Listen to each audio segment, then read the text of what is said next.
And we wrote down this, we did this last little integral, and we haven't really talked about why this is true yet, the integral of secant being this. So we're going to start off today talking about how to integrate the trig functions. You know how to integrate sine and cosine, but the other ones you probably haven't done a lot of work with. And what's kind of nice about the other 4 trig functions, so we know that the integral of sine is cosine, the integral of cosine is, I just said that. Integral of cosine is sine, integral of sine is minus cosine. We know that. The other 4 all integrate into logs, all 4 of them. And that's just kind of a helpful mental note that if you're integrating the other 4 trig functions, any of the 4 besides sine and cosine, you're going to get a log. Because we already know that if we have a function that's going to integrate to a log, then we can put that function in log form in the integral. If something's going to integrate into a log, it's got to be possible to write the integrand in log form. So let's start here with tangent. So when you look at that, it definitely doesn't look like it's going to integrate to a log. That's not the first thing any of us would think of, that would integrate to a log. But if we write it in its fractional form, if we write it as sine over cosine, then all of a sudden it looks log-ish. What is the one modification that we would have to make to that numerator? Minus sign. Put a minus sign in, right? Because the derivative of cosine is minus sine. So we're going to just make that modification. Move this over a little bit. So we're going to put a minus sign in right there. Now the integral is in log form. We still do have to balance it, though. If we multiply the inside by minus 1, we're going to multiply the outside by minus 1 to keep the balance, to keep the value the same. But now it's in log form. And so we can immediately write down what this antiderivative is. This is going to be minus natural log absolute value cosine plus c.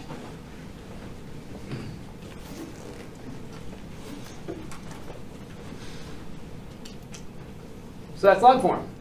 So all 4 trig functions other than sine and cosine can be written in log form.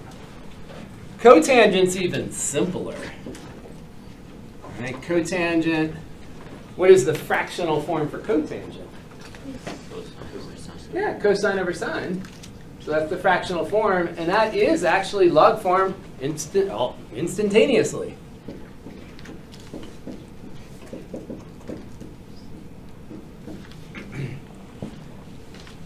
Everybody agree that that's in log form? Right? The denominator is sine, the derivative of sine is cosine, so that's what we're looking for. So here's our log form over here. If the numerator has got f prime in it and the denominator is f, then that's log form. So this will be natural log, absolute value, sine of x. Let's see.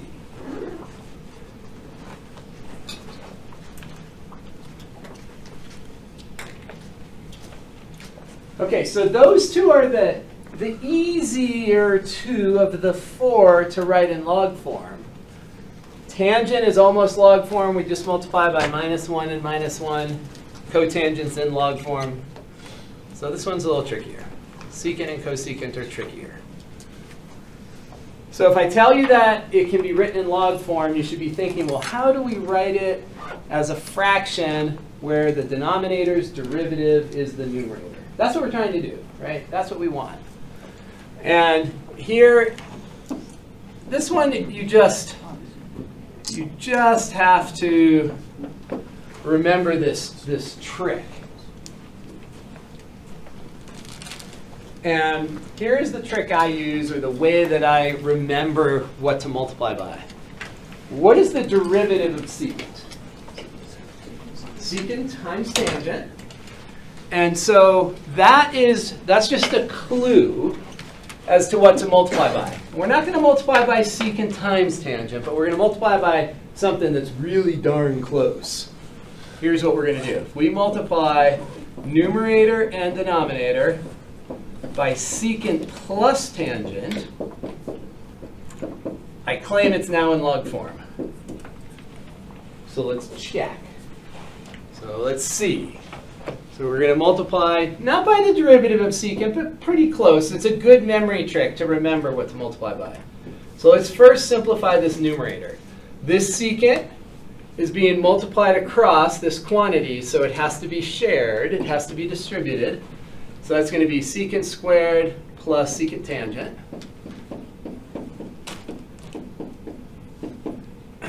And then we have our denominator, secant plus tangent. Let's see. So is that in log form? Okay, well, what's the derivative of secant? Secant tangent. What's the derivative of tangent? Secant squared. So that's in log form. The denominator's derivative is now exactly the numerator. Could you explain to me again why you multiplied by secant x times plus tangent? This? Yeah, that one. Well, we have to multiply. I'm multiplying by it because I know that it's going to work. Okay. So it's not obvious. And so we have two things that we could do. We can remember what to multiply by. And the trick, for me at least, to remember what to multiply by is that I think about the derivative of secant. And that's secant times tangent. And then I just turn the times into a plus. And that works. So we know that we're trying to put it in log form. So we know that the antiderivative is going to be a log of something.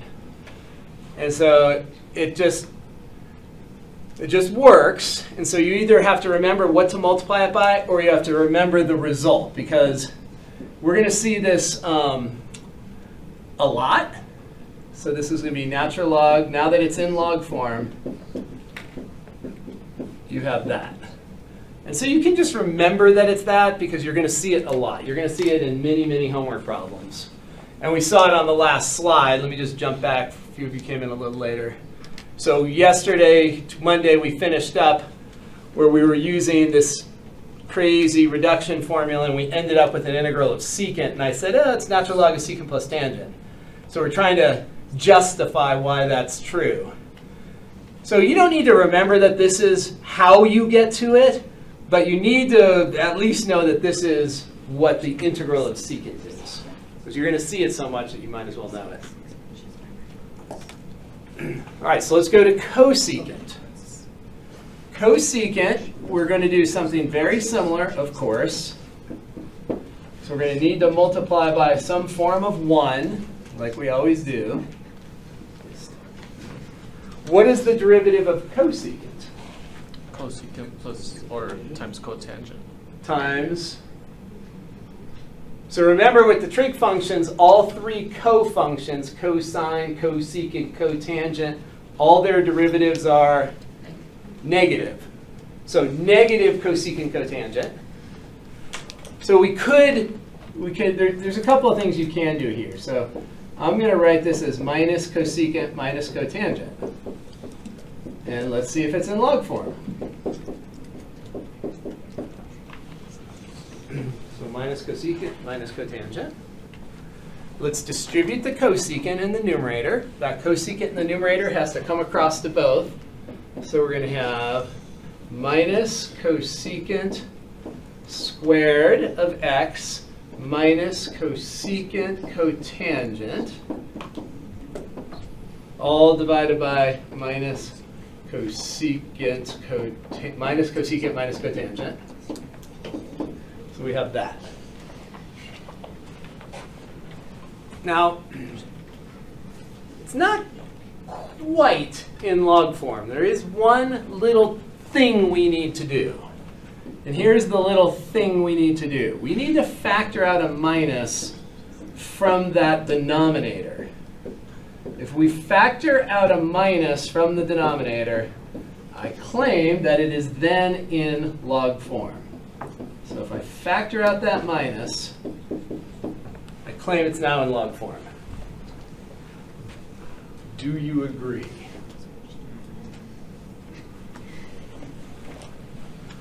So we look here, the derivative of cosecant, that's minus cosecant cotangent. Derivative of any cofunction is negative, so negative cosecant cotangent. And the derivative of cotan, that's minus cosecant squared. So it is in log form now, after we got rid of that minus sign. I factored this minus right out of the denominator.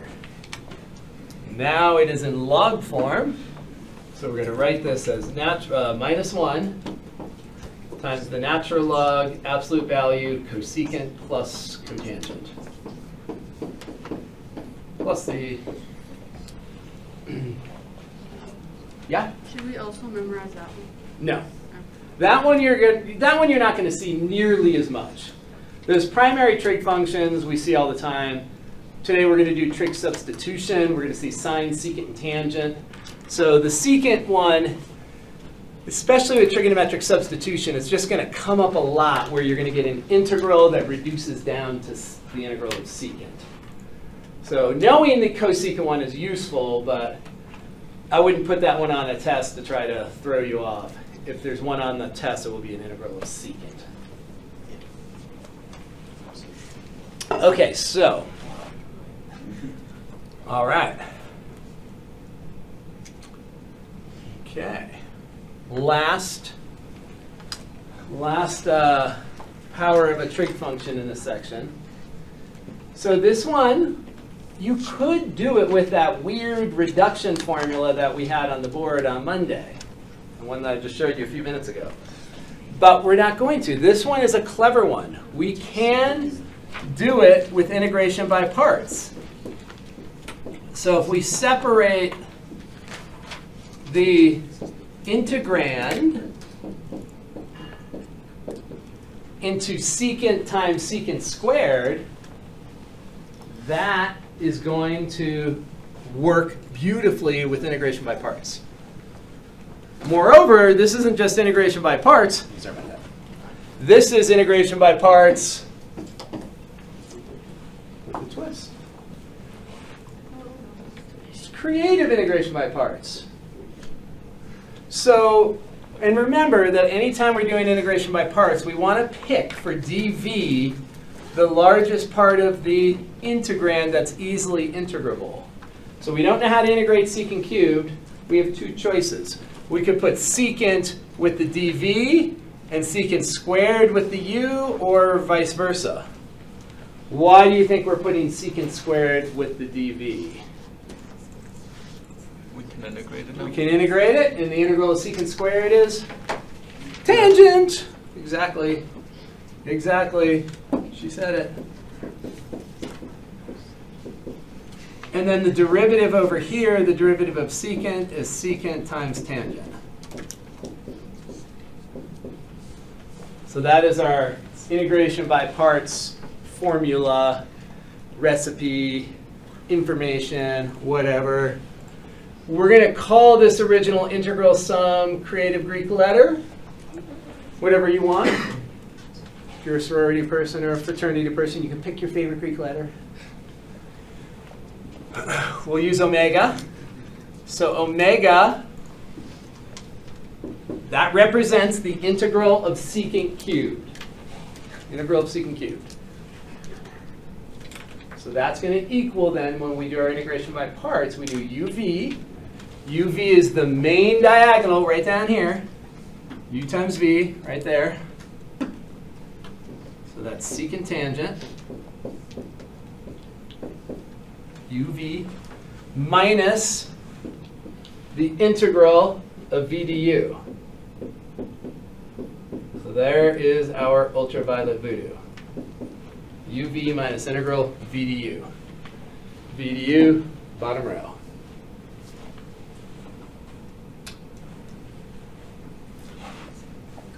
On Monday, we talked about powers of secant and tangent. And remember that, let's go back there for a moment. So when we had powers of secant and tangent, we had two special cases. We had the case where secant had an even power, or the case where tangent had an odd power. If secant had an even power, we put secant squared over with the differential with the intention of letting u be tangent so that its derivative would be that secant squared that we put with the differential. If tangent is to an odd power, we put secant tangent over with the differential with the intention of letting u be secant, because the derivative of secant would be secant tangent. Okay, so even on secant, odd on tangent, and what we notice here is that that's neither. So we're in that third case. So we're in the third case where the power on secant is not even, power on tangent is not odd. You have two choices. You can turn everything into sines and cosines, and that usually works. Or you can use the Pythagorean identity to convert these, the tan squared.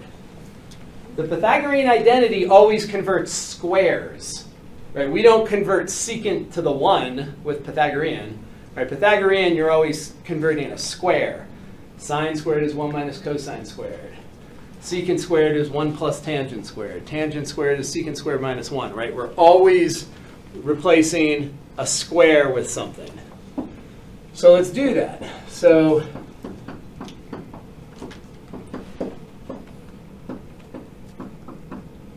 we're going to replace tangent. And here is where, again, I've said it, and I'm going to say it again, and it's going to be on a slide in a minute. You really, the best way to keep this identity straight is with this picture. That picture is the best way to remember that identity. So tan squared is secant squared minus 1.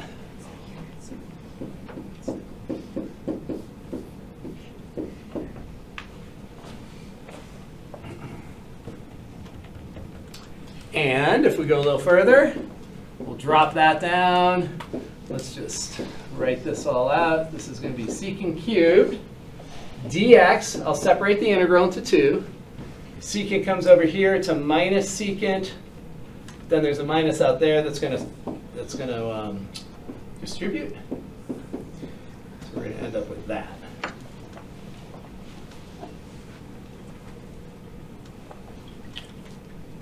And what's that thing right in the middle?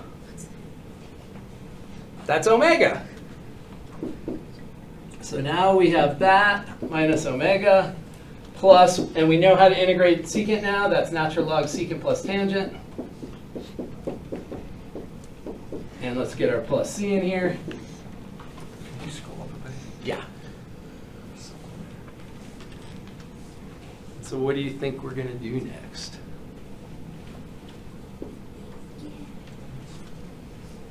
Add. We're going to add the omegas together, combine the omegas, twist that omega over to the other side. So when we pull that omega to the left side, we're just doing algebra 1 now, combining like terms. 1 omega plus another omega is 2 omegas. And now we're almost there. What is the very last step? Divide.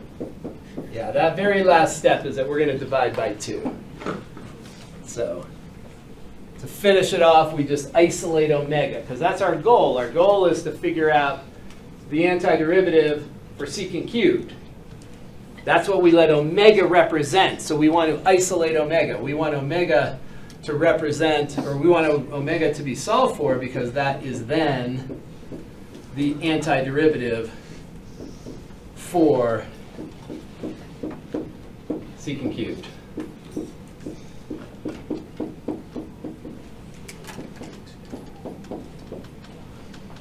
And you can leave the constant as just a c.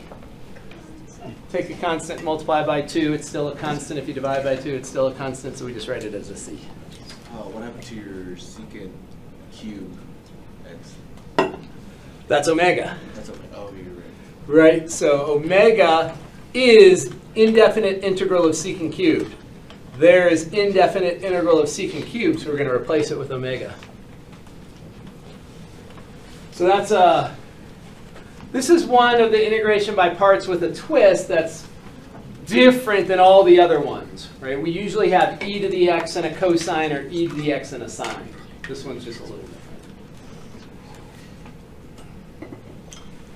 Okay. I just want to ask you a side note over here because this triangle is so important. Do you understand why that triangle has the dimensions that it has? What was that? No. It's not obvious. Right? Definitely not obvious. Does everybody agree on the little triangle on the right? Yeah. Right? 1 is the hypotenuse, cosine is the x-coordinate, and sine is the y-coordinate. Right? That's the one you're all super familiar with. And you can see the primary Pythagorean identity there, right? Sine squared plus cosine squared is 1. And so this other triangle here is found by extending the terminal ray until you're right above this point, 1, 0, and then coming down. So that's how you create that new triangle. The two triangles that we see, the little one and the big one, are similar. Right? Similar triangles have the same angles, but they're proportionally, but the shapes are different sizes. I think I wrote something down wrong. Yeah, sure. Is that fair enough? Yes. So those two triangles are similar, and the property that similar triangles have that's so important is that the ratio of sides match. So if we do rise over run on the small triangle, that's going to match the rise over run on the big triangle. So the sides are proportional. And when you look at this little triangle right here, what is the rise over the run? Sine over cosine, which simplifies to tangent, right? So that's tangent. So the rise over the run of the little one is tangent. That means the rise over the run of the big one has to be tangent. Rise over run has to match. So if we didn't know what these were, but we do know one fact over here. We know that that base is 1. It's a unit circle. So if the rise over the run on the little one is tangent, and the rise over run on the big one has to be tangent, and the run is 1, then the rise has to be tangent. Right? If this side right here divided by 1 has to be tangent, then that's tangent. No choice. And then you can do the Pythagorean theorem and you will get that this is secant. So that's how that triangle is constructed. So you don't need to remember how the triangle is constructed, but if you remember what the dimensions are on the triangle, it's just going to make your life a lot easier with trig substitution and powers of secant and tangent. It's going to help a ton. Having a visual aid, very important. So any last minute questions on this one that we just did, or before we jump into our next integration technique? Great integration technique, integration with trigonometric substitution. The next one, we're going to be using that circle a lot. Yes, Okay. Because I want to use. we are going to use that circle a lot, or the triangle that's on top of the circle, yeah. Super important. Okay, trigonometric substitution. So if you're keeping track of your integration techniques, you've got U sub, and then we had ultraviolet voodoo, and now we have trig sub. So these are our primary integration techniques. You've got all the little one-off stuff like, oh, if it's improper, do long division. If the denominator is 1 plus root x multiplied by the conjugate. Like there's all these little weird one-offs, but they're not really integration techniques. So this is your third primary integration technique. So, and then the powers of sines and cosines, and that's not really an integration technique. Again, those are kind of one-offs. So this is like our third big integration strategy, integration technique. So what trig sub is good for? That's what we kind of want to get a handle on. We know that integration by parts is good for products. If you have a product, and then there's some special cases like log. You could integrate log. You could integrate arctangent. It's a couple of special cases. But usually when you're thinking integration by parts, you're thinking reverse product rule. You're thinking it's a good way to integrate a product. For trigonometric substitution, what you want to have in your mind is that it's a good way to integrate sums and differences of squares. That's what trig sub is going to be super useful for. So we've seen quite a few things that look like that. And the main idea is that if we look in denominators, when the denominator has two terms, that's not an ideal situation because we can't split a fraction if the denominator has two terms. If the denominator is one term and the numerator is two terms, then you can split the fraction. So the nice thing about trigonometric substitution is that what it's going to do is take a denominator that has two terms and it's going to turn it into one. And then we're going to be able to do things with it.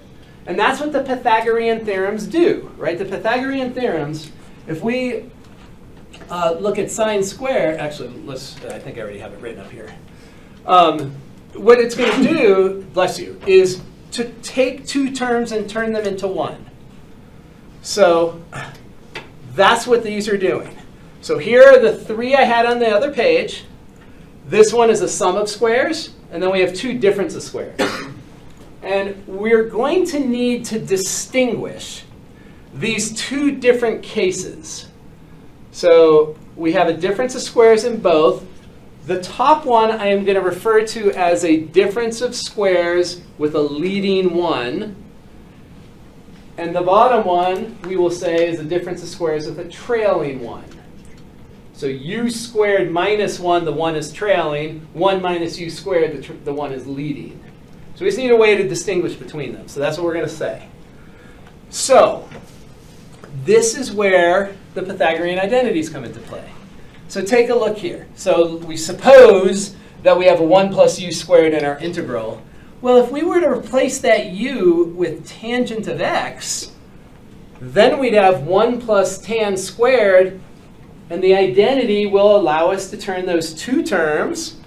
So if we have 1 plus u squared and we replace the u with tangent, we're replacing 1 plus u squared, 1 plus tan squared, with secant squared. So we've taken two terms and mashed them into one. If we're in this case, difference of squares with a leading one, and we replace that u over there, if we take that u and say, hey, let's replace the u with sine, let me focus over here. So I rewrote it over here. So if we focus right there, if we replace this u with a sine, then we'd have 1 minus sine squared, which combines into cosine squared. So same pattern. We're using these Pythagorean identities to take two terms and create one. And the lowercase, u squared minus 1, difference of squares with a trailing 1. If we were to replace that u with a secant, so we're replacing u in all three of these. If we replace that u with a secant, we'll have secant squared minus 1. Go to the Pythagorean identity, that becomes a tangent squared. So that's one of our tactics, is to take two terms and turn them into one. That's why trigonometric substitution works. All right. And so again, here are those two triangles. Super helpful to have those visualizations because you're going to be going back and forth, especially the sine and cosine one, I think you're pretty good at by now. But this one, you need to get as good as you are with the sine and cosine one. So you need to be able to look at that triangle and say, tangent squared is secant squared minus 1, or secant squared is tan squared plus 1. Just like over here, sine squared plus cosine squared is 1, or 1 minus sine squared is cosine squared, or 1 minus cosine squared is sine squared. So you want to be able to look at those right triangles and get the corresponding identities really quickly. So, tricks up.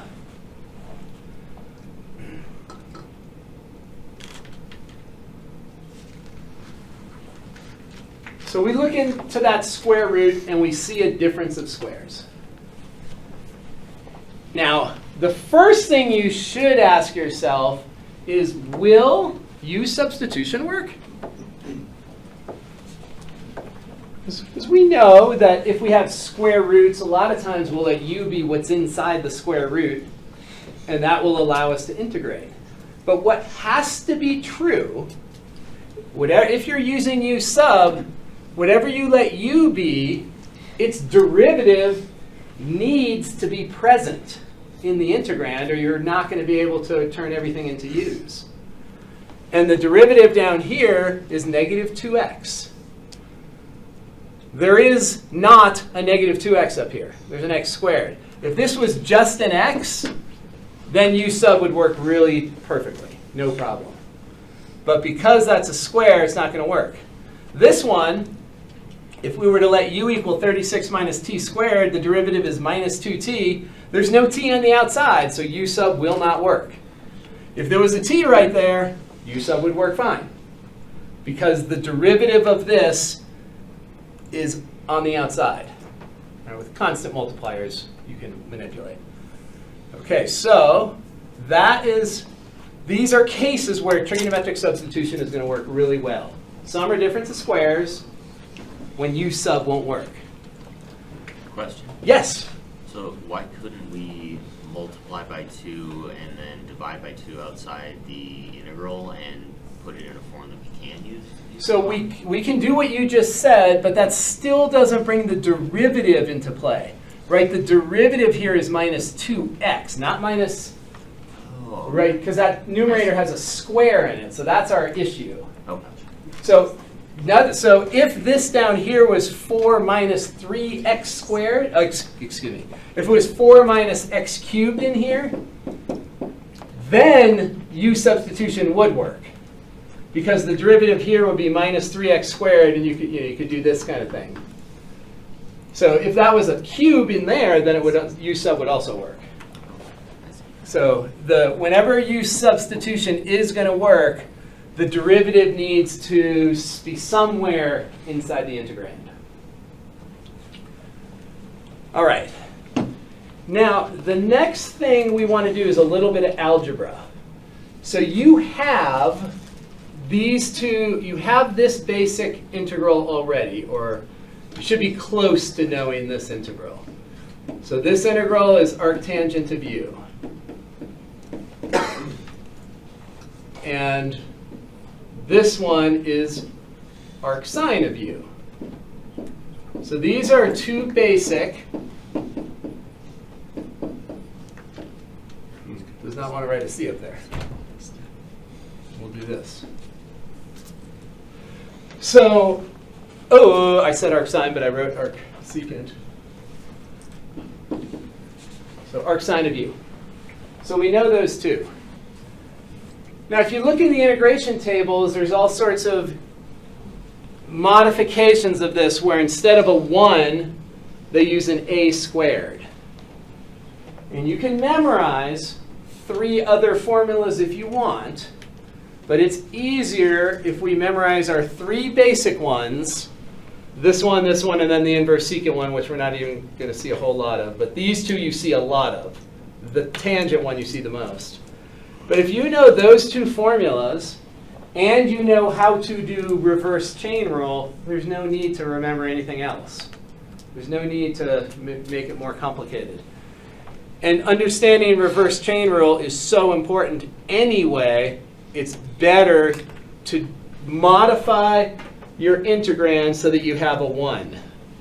So that you have a sum or difference of squares with a leading or trailing 1. It's going to make your life a lot easier. It requires being decent at algebra, though. So let's see what it takes. All right, so in this denominator, in order to make this a difference of squares with a 1, with a leading 1 in this case, we have to factor out the 4. So this 4 is in the denominator. It's going to factor through a square root. So that means it's going to become a 2 when it comes to the outside. Whatever the power is has to be attached to it. So the power here is a 1/2. So that 1/2 is attached to the 4, it becomes a 2. If this, instead of a square root, was, like raised to the 3rd power, say, if this was a quantity that was cubed, if we pulled the 4 out of it, that cube would have to come along with it. Whatever the power is, in this case it's a 1/2, it has to stay attached to it when you pull it out. So now what's left on the inside? When we factor 4 out of 4, there's a 1. Now we have to pull the 4 out of the x squared, and there is not a 4 there. So what it does is introduce a 4 into the denominator.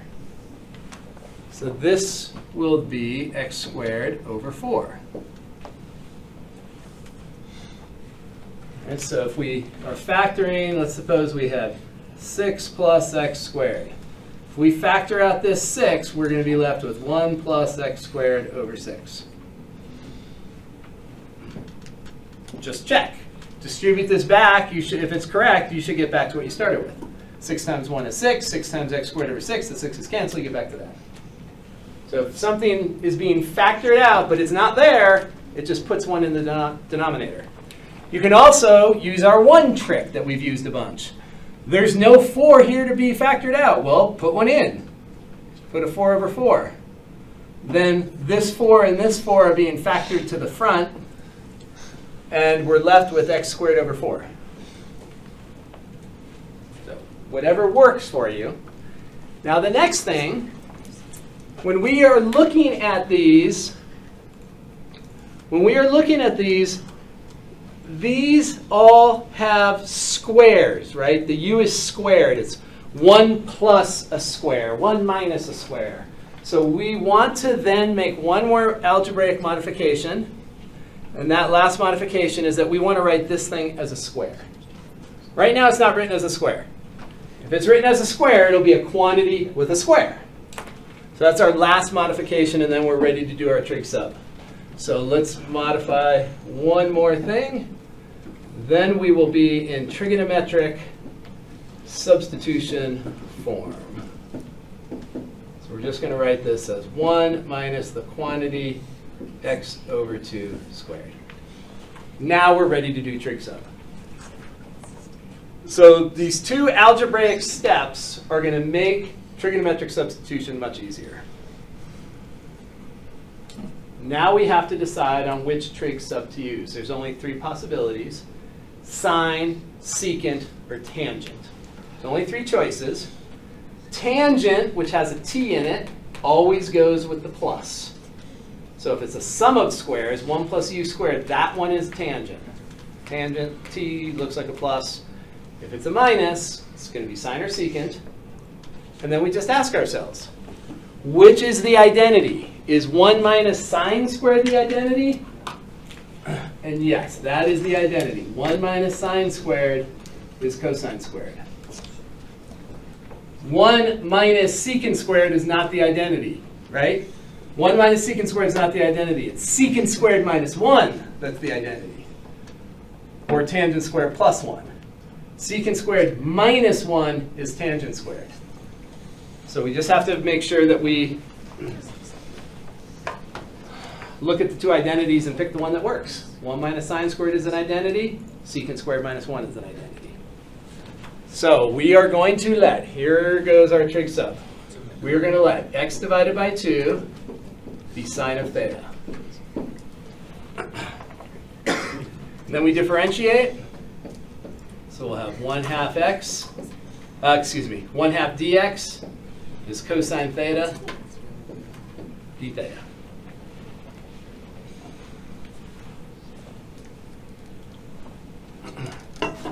So when you said that we only have 3 choices for trig sub, is that always going to be the same 3 regardless of the problem? Sine, secant, or tangent, every time. Sine, secant, or no cofunctions. Just sine, secant, or tangent. Get rid of the cos. No cofunctions. So since you're making that let statement, is this considered a transformation? This is, yeah. U substitution is transforming from x to u. Trig sub is transforming from x to theta. So we're working in theta space, Yep, I guess. we are going to be in theta space. Okay. Exactly. How did you get that one half? This right here, the derivative of x over 2 is 1/2, and the derivative of sine is cosine. So we're going to take the derivative, kind of like we do with u substitution, we take the derivative of both sides. Because we need to convert not only the x's, but also the dx's. So we have to convert x's and dx's to thetas and d thetas now. Why'd you choose x over 2 equals sine? Because then we'll be left with 1 minus sine squared, and 1 minus sine squared is the identity that reduces to cosine squared.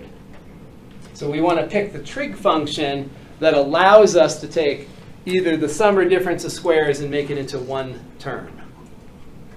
So you can pick sine, secant, or tangent. 1 minus tangent squared is not an identity. 1 minus secant squared is not an identity, but 1 minus sine squared is an identity. So we want to pick either sine, secant, or tangent based on whatever will simplify the best. So I see why we pick sine, but like why is it x over 2 equals sine? Because then, so let's go through it. So when we do our replacement here, in the denominator, this is going to be 1 minus x over 2 is sine, so that's going to be 1 minus sine squared, which is an identity. So we want to replace whatever's in the parentheses with sine, secant, or tangent. And we pick the trig function that's going to leave us with something that simplifies to a single term. So like the next step here, this is going to be cosine squared. So now that's our primary objective, is to take the two terms and combine them into one. And the square root of cosine squared is cosine, so then we can simplify it. So let's go through a couple of them. As you start to see them again more and more, it'll start to, it's like a big jigsaw puzzle with trig sub. Yeah? So then, does anything happen with the 1/2 dx after? Oh yeah. And That's where we are now. So we've replaced the denominator. Now we look in the numerator, we have to replace x squared. So what is x equal to? 2 sine? 2 sine of theta. Now we have to square it. So we're going to get 4 sine squared of theta. Everybody follow that? So we're replacing x right there. Look at our let statement. X is equal to 2 sine theta, so x squared is 4 sine squared. We take 2 sine theta and square it. Now, the dx, go. So you're substituting sine in for that? Yes, we're substituting right here. We're saying, okay, well, x is equal to 2 sine theta. So that 2 sine theta is going in right there. Roberto? So right there we have 1 minus x over 2. You knew that that was going to be sine theta because of that? Yes, because we have 3 choices. 1 plus tangent squared is an identity. 1 minus sine squared is an identity, and secant squared minus 1 is the third identity. So we pick the one that's going to simplify. We can't put secant in there because 1 minus secant squared is not an identity, right? When you look here, it's secant squared minus 1 that's tangent squared. You don't do side squared minus hypotenuse squared, or you get a negative number, and you can't take the square root of a negative number. Do we convert limits of integration? No. like this? Great question. We could, but with trig sub, we don't. We'll go back to the original integration. Okay. We'll go back. Thank you. So in the other ones, you could do it either way. You could convert, or you could not convert and then go back to the original. With trig sub, 90% of the time it's just better just to wait and go back to the original. So now the dx. So dx, if we look here, this is going to be 2 cosine theta z theta. So now we have to replace the dx. So if you are lazy and do not write the dx down, you very well might forget to replace the dx. If you write it like that and there's no dx, you could be in trouble.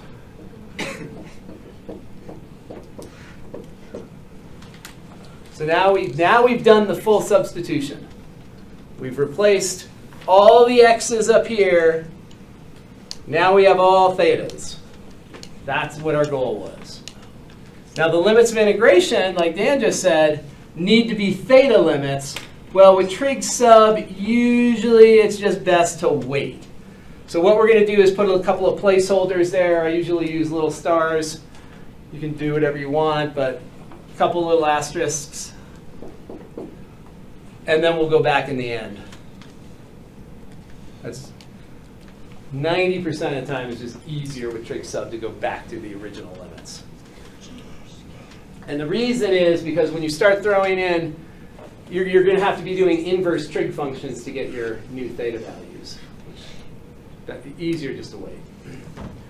Okay, so in the numerator, we have 4 times 2, which is 8. 8 divided by 2 on the outside is a 4. So this is going to be a 4 on the outside. That's going to be a 4. 8 divided by 2. On the inside, let's see, we have sine squared of theta, and we have cosine of theta, d theta. Put these little placeholders, and cosine of theta and square root of cosine squared, those are the same thing. Those cancel.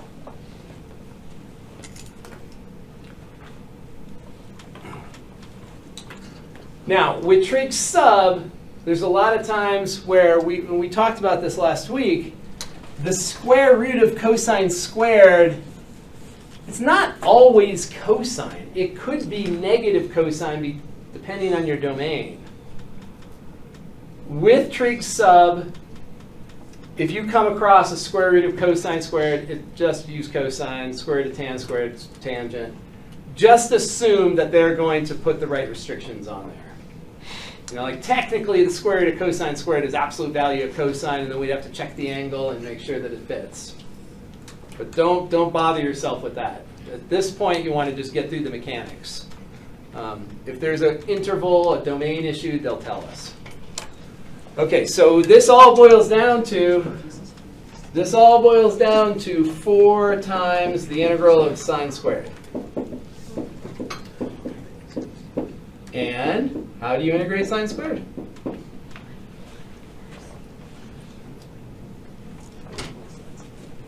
What do we have to do? Did you say it? Did I? Yeah, you did. I said reverse chain rule.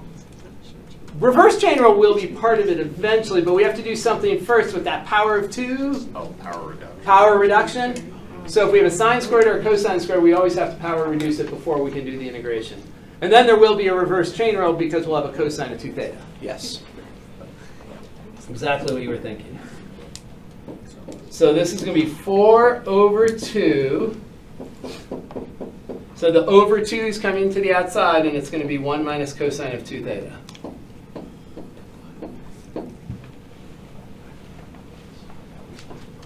This sine squared is 1 minus cosine 2 theta over 2.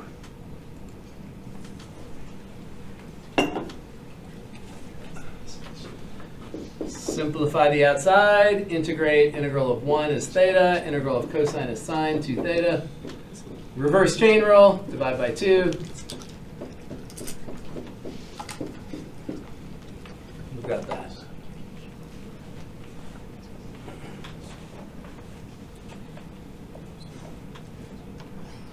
All right.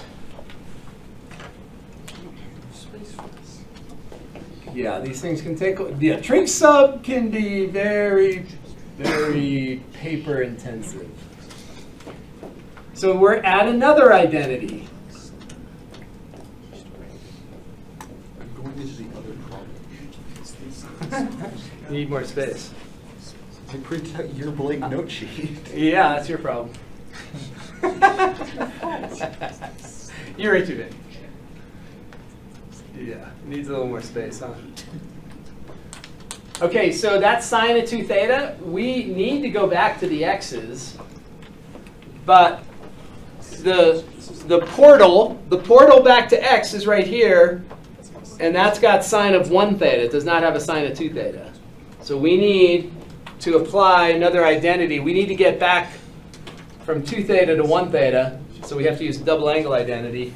So this is going to be 2 times theta minus sine theta cosine theta.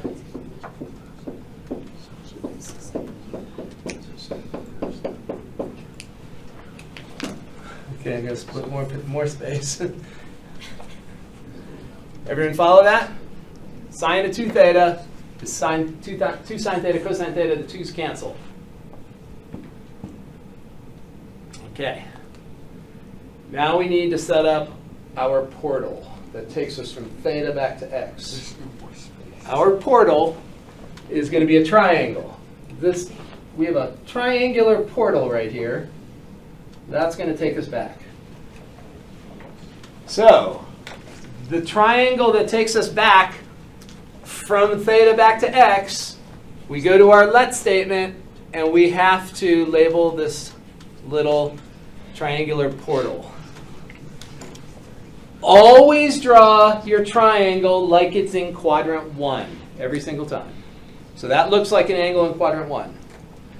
And you go to your let statement. Sine of theta is x over 2. Sine is opposite over hypotenuse. Sine of theta is opposite over hypotenuse, so x over 2. What is the missing side then?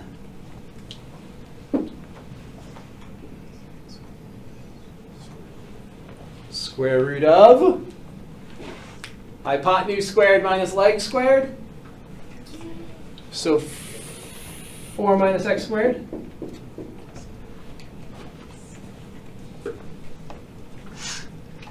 Right? Pythagorean theorem. And that missing side better look something like the original integral. There should be a piece of the original integral that matches. If that missing side looks nothing like the original integral, something's wrong. It's always going to look similar. Something might be wrong anyway, but. Okay, so now we're ready to go. So this is 2. Now what is theta equal to? Look.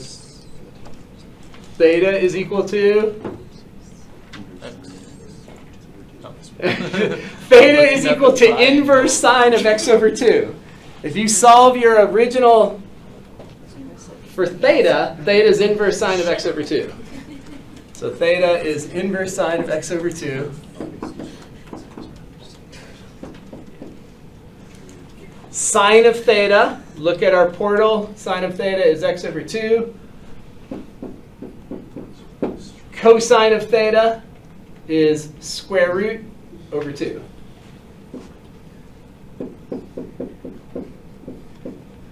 All right.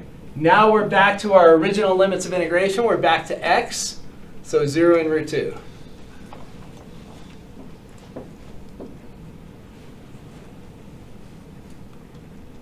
All right. Questions on using our clever triangle? How come for theta you didn't just look at the, like, theta, wouldn't it be x? Or like, where'd you get that sign? Like, So sine of theta is x over 2. So that means theta is inverse sine of x over 2. Oh, I see. So you still have to use the one. We still have to use our original substitution to get. If we end up with an isolated theta, then we have to go back to our original substitution and inverse both sides.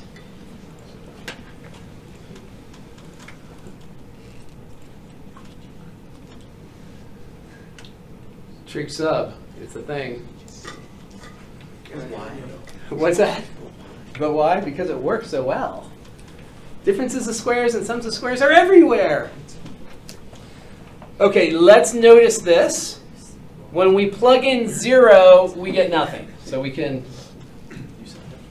kind of skip out on the 0. Does everybody see that we get nothing? Certainly you see that 0 over 2 is 0. 0 times that square root is 0. Inverse sine of 0.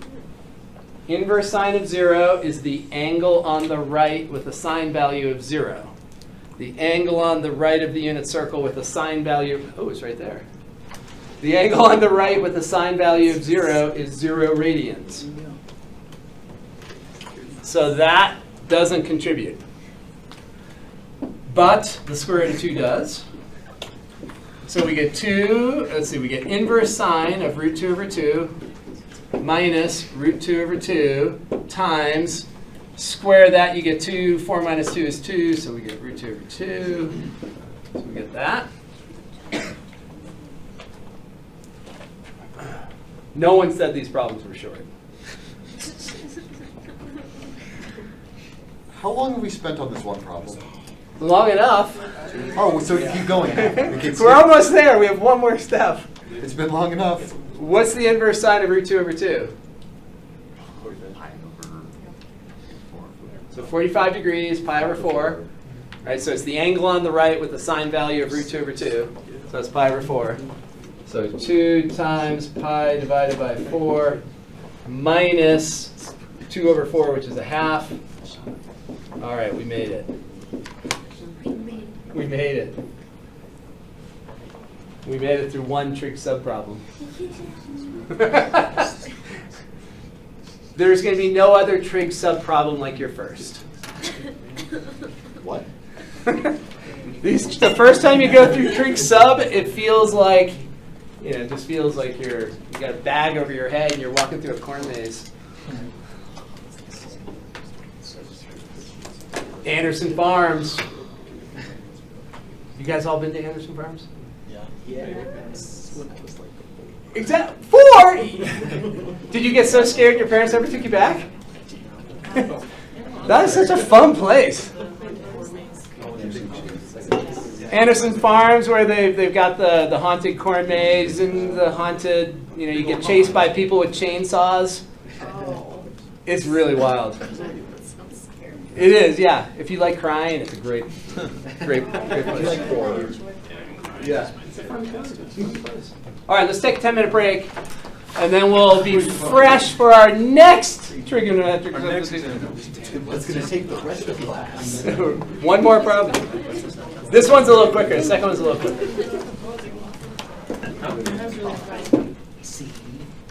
Lid leaves here. Okay, so it's a difference of squares. We would like it to be a difference of squares with a leading 1. So we are going to factor out what? 36. So that 36 comes to the front as what? What will the number eventually be? 6. So then inside we factored out a 36. So 36 comes out of 36 one time. There is no 36 in that t squared, so what it does is put a 36 in the denominator.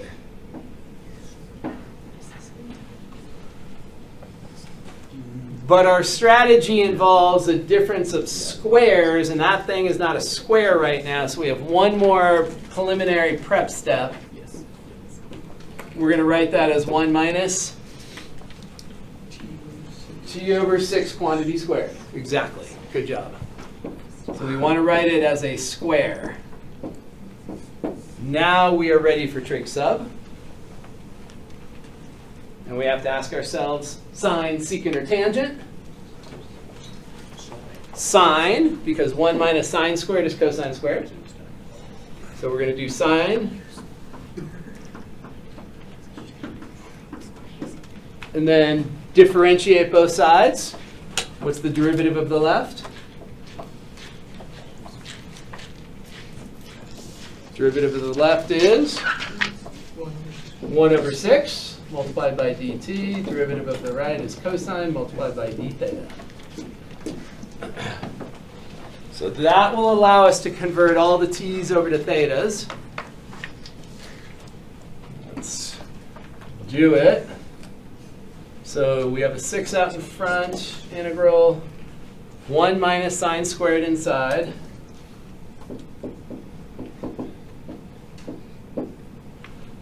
And then dt, what's dt going to become? 6 cosine theta d theta. Good. 6 cosine theta d theta. All right. constant to the front, so we have a 36. And 1 minus sine squared is cosine squared.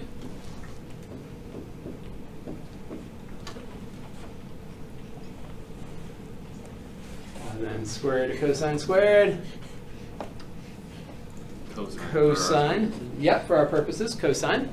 We'll assume that the domains match what they're supposed to match. So now we end up with this.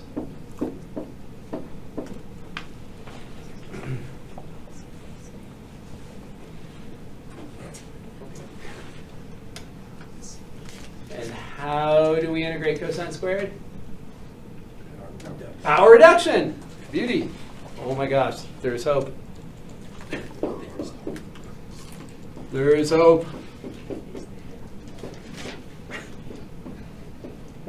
So power reduction, a lot like this one, except that it's a plus instead of a minus. The 2 comes to the outside and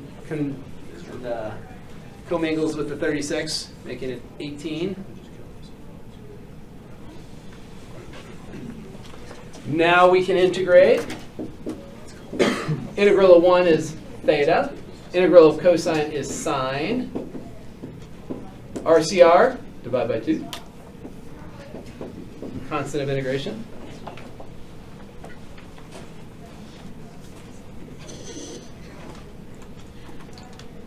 Question? Yeah, how come it's sine and not cosine, where it's 1 minus sine squared? Say that again? How come it's sine instead of cosine? Right here? Yeah. Because that's what we chose for our substitution. Could you put cosine or no? Cosine would actually work here. Oh, You could use cosine instead of sine because 1 minus cosine squared is also sine squared. In practice, we always use sine, secant, or tangent, but you could, if you wanted to be a contrarian, you could use cosine instead of sine. so does it really matter whether you choose sine or cosine? No. No? Okay. No. Your answer will look different than the book's answer, though. Oh, okay. So if you did it in my math lab that way, I think it would probably still mark it right, I think. I know. Yeah, find out. Yeah. So usually we don't use the co-functions for subbing. It's sine, secant, or tangent. But in this case, cosine would work. All right, so now we have a double angle right there. We have to get rid of that double angle. So that's going to be 18 times theta plus sine theta cosine theta.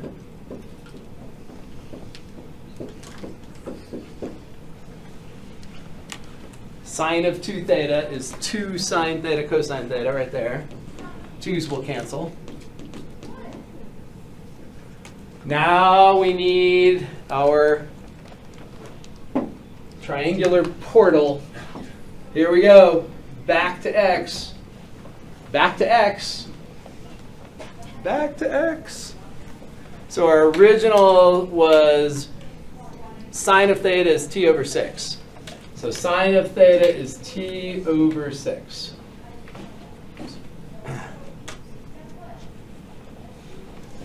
So let's write that right here anyway. Because we are going to have to solve for theta. So that's what theta will be equal to. Okay, missing side. Square root of 36 minus t squared. Hypotenuse squared minus other leg squared. And that should match something in the original. If it doesn't match or it doesn't look real close, then something's wrong. It doesn't always exactly match, but In that one, the way you place your 36 and your t squared, that does matter where you put them, right? mm-hmm. Okay. Hypotenuse squared minus leg squared. That squared minus that squared. Yeah, hypotenuse squared first. And now we are all set. So this is 18 times theta. Theta is inverse sine of t by 6. And then the 18 I'm going to distribute over to the next term. So that's going to be 18.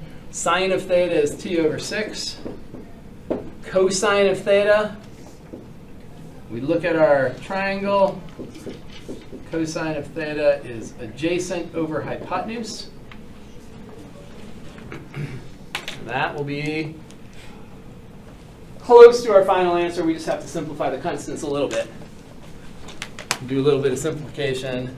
6 goes into 6 once, 6 goes into 18 3 times. And then 3 goes into 3 once, 3 goes into 6 twice. So that'll be our simplified final answer. Can you tell me how did you get that root over 36 minus t squared? This right here, Yeah. Pythagorean theorem. So if we have 6 and t, and let's just call this side A, we're trying to solve for A, we know that 36 is equal to a squared plus t squared. So a squared is 36 minus t squared. Take the square root of both sides. So Pythagorean theorem. The pithy theorem. Any other questions?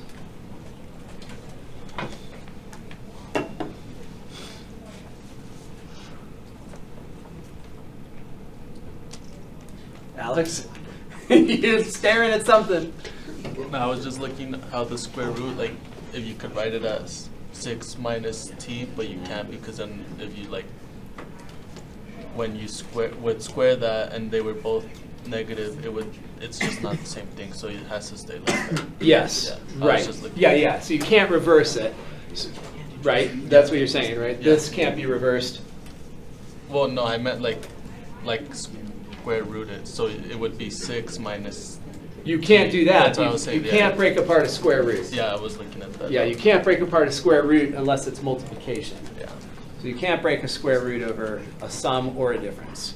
You can't break a square root apart. Square root is indivisible. Well, let's try another one. You guys seem so amped up to do another one.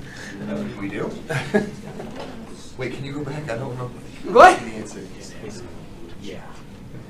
Okay, so what do you think the what trig sub are we going to use? Is that last part the answer? Yes. Okay, in which case I do have the answer. Wait, the Excellent. red part or is the part where your left hand is almost next to you? Yeah, this is our answer right here. That's insane. Yeah, that's our answer. Nice What- and What was concise. the A for real quick? Just to solve for this side of the right triangle, somebody was asking about how to actually use the Pythagorean theorem here. Gotcha. So that A is that unknown side, so it will be the hypotenuse squared minus the other side squared inside the square root. All right, let's try another one. So this one, when we first look at it, if it was not an x squared there, if there was just 1 plus x to the 3/2, we could just integrate it directly. We could move it to the numerator, add 1 to the exponent, divide by the new exponent, and it would work fine. But with that square, that changes everything. That's a sum of squares with a 1. It's already set up for trigonometric substitution. Because we want a sum of squares or a difference of squares with a 1, and we've already got one. So what is going to be our step? X equals sine, secant, or tangent? Tangent. Tangent. Plus tangent. Tangent. And then if it's negative, what indicates which one you should use? 1 minus x squared is sine. X squared minus 1 is secant. Oh, and that's in the top of the notes, right? Yeah. Yeah. Yeah, it's because 1 minus sine squared is an identity, and secant squared minus 1 is an identity. But 1 minus secant squared is not an identity. You can't subtract off the hypotenuse, you'd get a negative number. So x is tangent. What's the derivative of tangent? Secant squared. I heard it somewhere. Might have been in my head. Okay, so then when we do our substitution here, this is going to be integral secant squared of theta divided by 1 plus tan squared theta. all raised to the 3/2 power.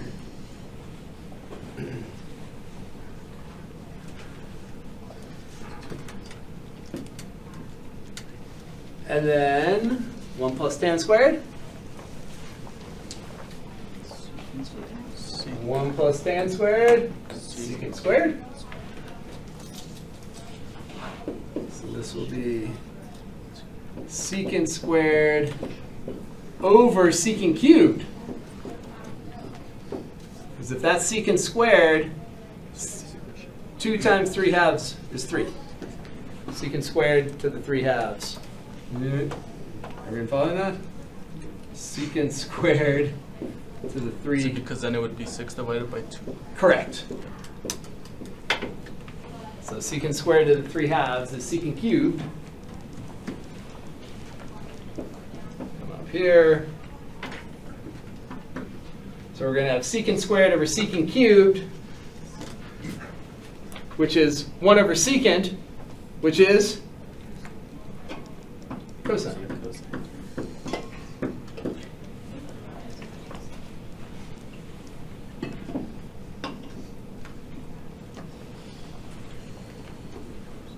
One over secant is cosine.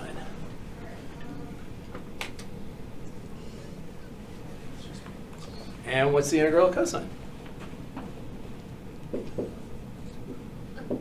Sine plus c. This is about as short a problem as you can get, huh? And then we have to go to our cool triangle. Super cool triangle.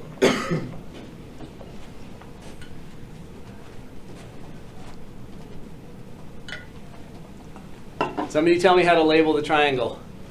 It's tangent the rise. Rise over run, tangent. So tangent is the rise here. So we're going to have x over 1, right? Everyone agree? Tangent is opposite over adjacent, so x over 1. And how about the hypotenuse? Square root of x squared plus 1. Pythagorean theorem. Is that blue crossed out a 3 or a 2? Here, Yeah. these are 2 2's. Okay. Both those are 2's. Both those are 2's, so that's why they cancel, because we multiply them together. 2 times 3/2. Yeah, I could use different colors. Could use the gray. The gray is a good cancellation color because it doesn't totally wipe out the... Wait, why is the rise x and the run? Didn't you tell me that? No, but Yeah, but, you no, but told I me thought, that. Like the rise was tangent. So tangent of theta is x. So that means that opposite over adjacent has to be x. So if opposite over adjacent is x, then we're going to put an x and a 1. Oh Is yeah, that- I see you see it. it? Yeah. Yeah, you told me the right answer.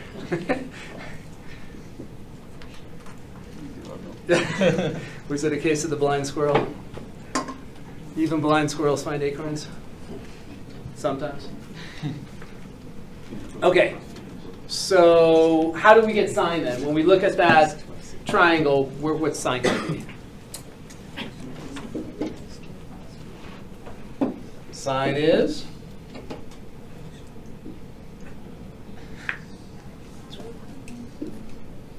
Right? Please say yes. Sine is adjacent over hypotenuse? Oh! Sine is, oh my gosh. There are some awake people in here. Because it's over toe, right? Sakatoa, Yeah. if you know how to spell Sakatoa. I do not know how to spell it, so I cannot use that acronym. I'm a terrible speller. Well, that's why you're in math. Exactly. That's exactly right. Sakatoa has way too many syllables for me.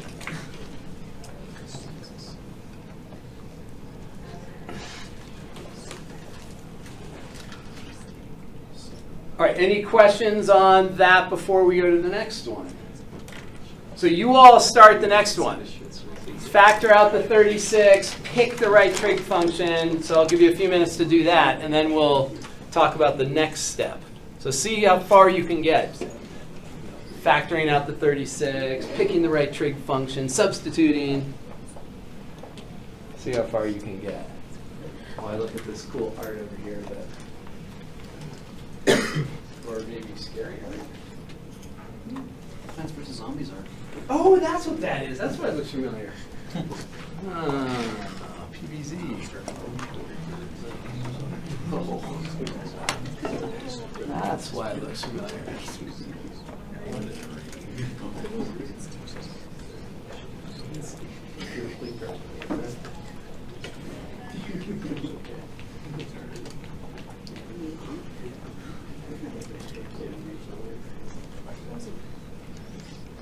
This one's tangent also. Pretty sure.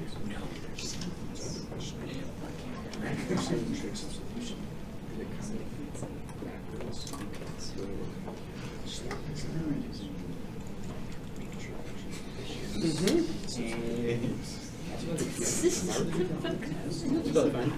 Yeah, totally fine. Yeah.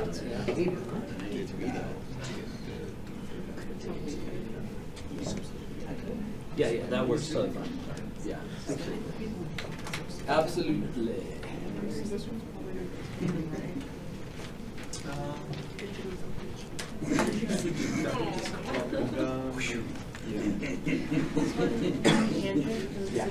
Yes. Yeah, anytime we have a positive addition. That's right. But it's not just tangent. We have to factor out the 36 first. Because we want it to be a sum of squares with unity. Okay, Sum of squares with 1. so here, because we had the 1, that was why it was easy. Yeah, that was a little easier. Okay, So and it's then, more like this. So when this 36 came out, it came out with power. Power here is 1/2. So it came out as 36 is half. That's a 6. bust. So this one in the 36 comes out. So let's take the power.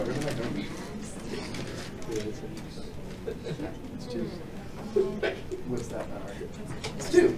So when that 36 comes out to the front, in the denominator, that 2 is going to be on top. Just like the power here was a half, and that came out. So 36 is a half. So 6 out. And the 36 squared. So whatever that power is, it has to come along.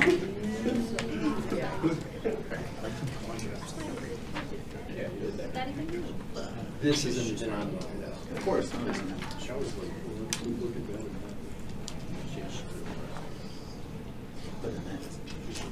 That's in the denominator. Because that 36 is in the bottom, so that's got to be a 1 over.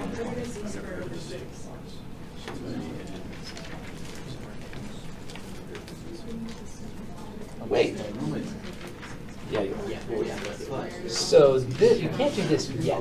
So up here we were able to just say tangent because we already had a 1. So we need to make that a 1 first, just like this one up here. Before we did anything here, we factored out this 36 and made that a 1. So we want to do the same thing here. So we're going to want to factor out that 36.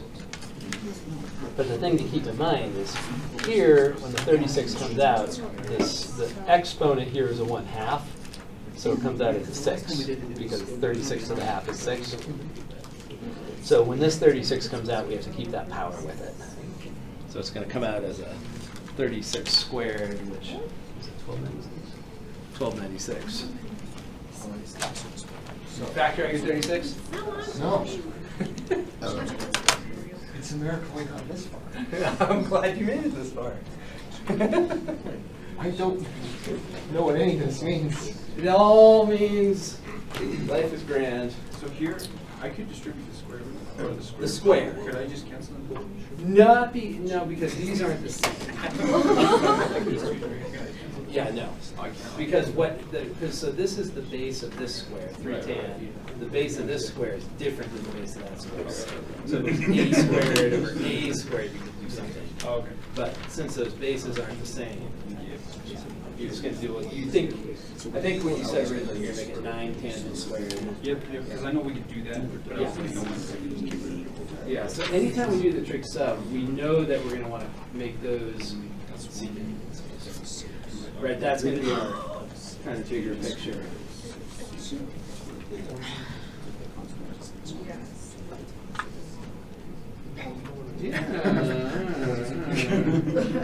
The constant does not matter. Is that the story of the day?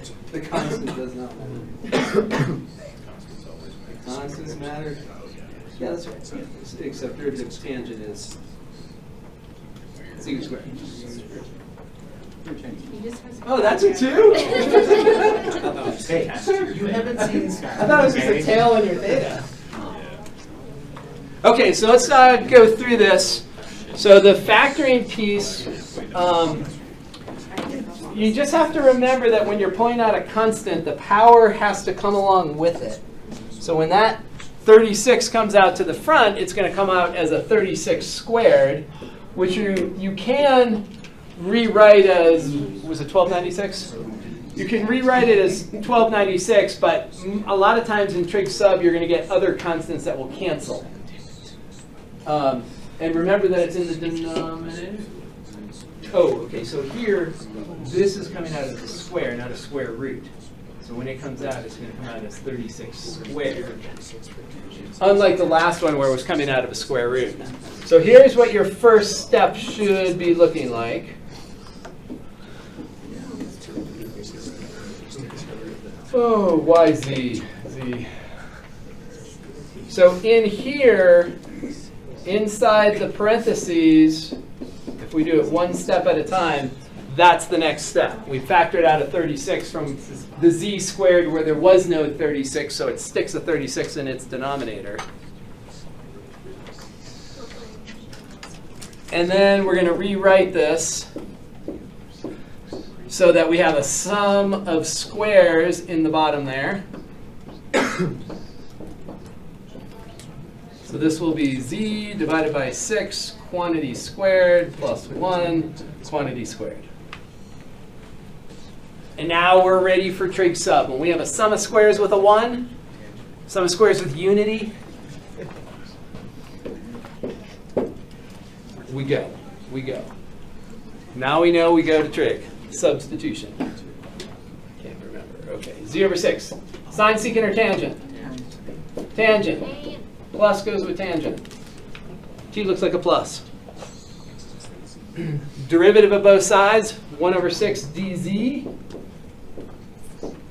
Dz. Look at that.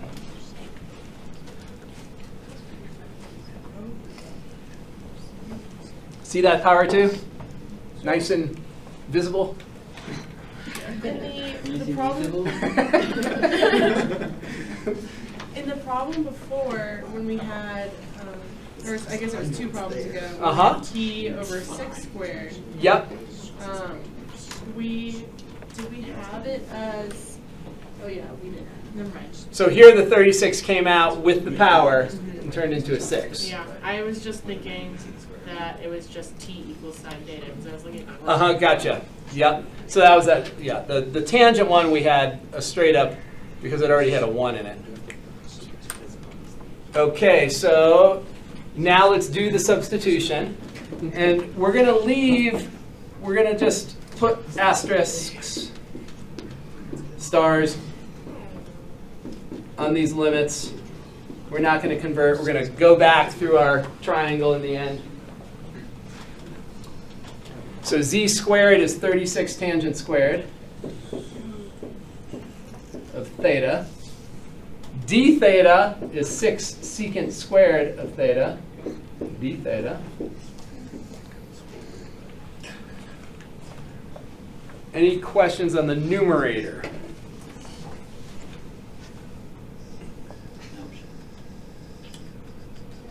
So we look at our let statement, isolate z. Z is 6 tan theta, square both sides.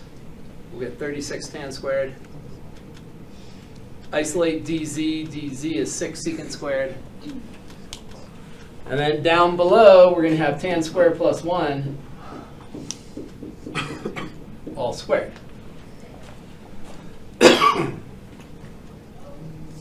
And tan squared plus 1, secant squared. And that is the primary objective. We've now taken the denominator that had two terms in it down here, and we're going to collapse them into one term. 136 cancels. We get a 6 that cancels, so it looks like 1/6 out in front.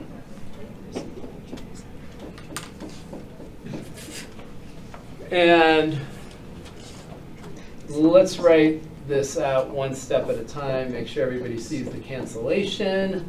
So down here we have secant to the 4th power.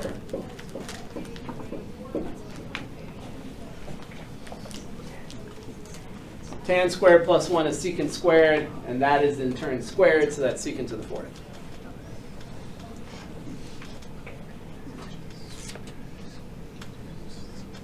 Why are we choosing to do trig sub when there's no trig to start off? Why would Because you just trig use is so fun, we just want to squeeze it in wherever we can. I know, but So, why? so great question. If the derivative of this down here was up there, then we could do it a different way.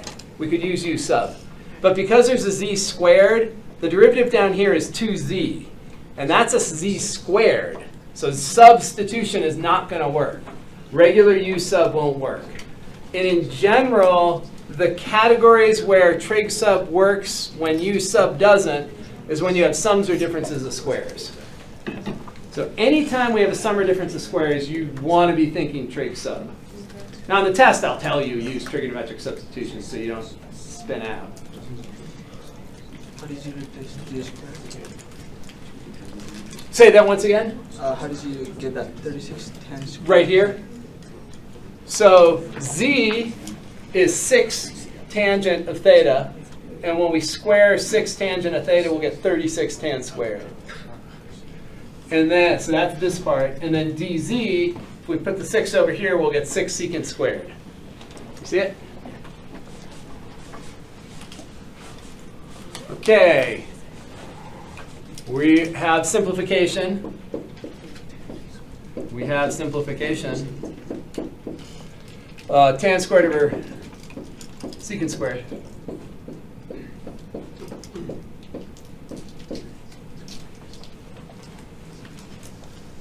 So, two choices here. Because our secants and tangents rules say if secant is to an even power, do blah, blah, blah, that secant is in the denominator, so that's not an even power in that context. Or if tangent is to an odd power, do blah, blah. It's neither. So when it's neither, you have two choices. Convert the tans to secants, or convert everything to sines and cosines. You will end up in the exact same place. Does not matter. So because I really want you to get this identity down, this is such an important one to be able to move back and forth between these, we're going to convert it to secants. So secant squared theta minus 1. So we have that. So looking at this identity, that should be obvious to you. Tan squared is here. That means secant squared minus 1. Hypotenuse squared minus 1.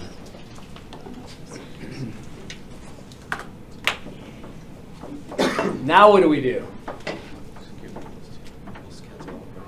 They don't cancel because they have a minus sign, but we can split the fraction. Split the fraction. Split the fraction. So we end up with 1 minus.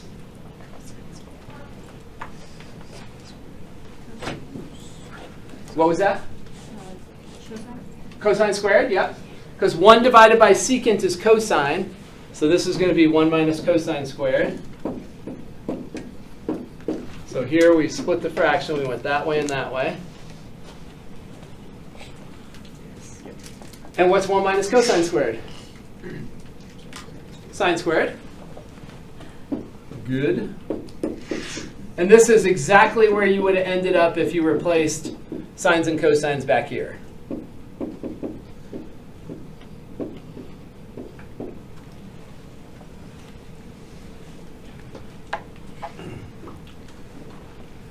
And then to integrate sine squared, power reduction. Power reduce. So this is going to become 1/12. 1 minus cosine of 2 theta.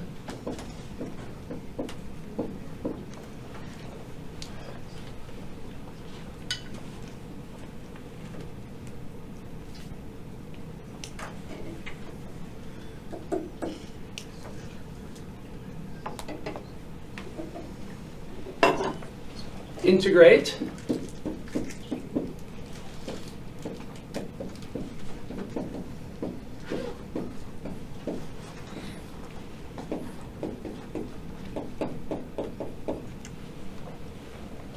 Integrate.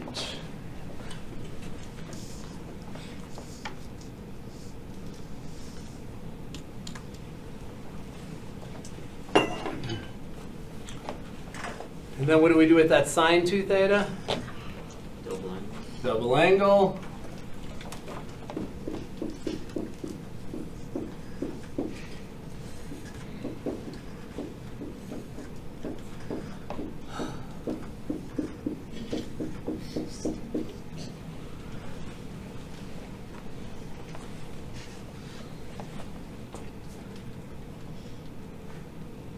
Roberto? So 1 over secant is 1 minus cosecant squared, right? No. 1 over secant is cosine. Cosine. Oh yeah, cosine. And then secant squared over secant squared is sine squared. Secant squared divided by secant squared is 1. Secant squared over secant squared is 1. Oh, And then 1 divided by secant squared is cosine squared. okay, I see. So we're separating like let's do it this way. So then secant squared over secant squared is 1. 1 over secant squared is cosine squared. But looking at the circle, how would we be able to tell again? Tell which part? Of cosine squared. That's not on the circle. That's not on the circle. Okay. It's just I mean, that's so we know that we just have the identity that secant of theta is 1 over cosine, okay. which also means that cosine is 1 over secant. So cosecant, secant and cosine are reciprocals of each other. I just figured out if it was on the circle also. Yeah. And now we have to make our triangle. Conjure up a triangle here. Conjure time. Always draw it like that. Quadrant 1, theta in the angle position. Go back to your let statement. Z over 6 is tangent. So Z over 6 is tangent. So tangent is opposite over opposite over adjacent. What is the hypotenuse going to be?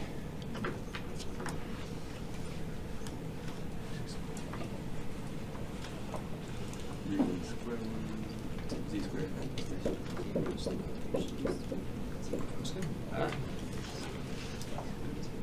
And that should match something in the original, z squared plus 36.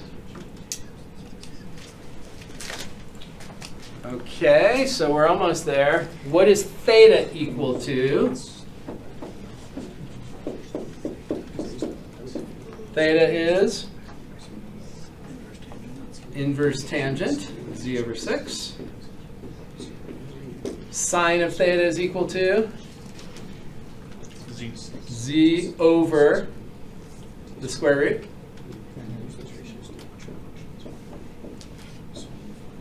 Cosine is equal to 6 over the square root.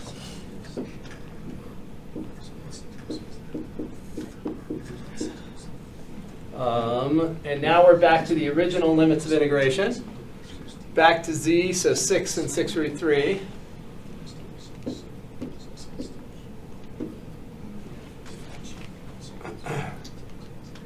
Let's write one more step down before we do the plugging in to make it a little bit easier. So I'm distributing the 1/12 I'm going to have a 2 in the denominator over here. And then the 2 square roots are going to combine into no square roots.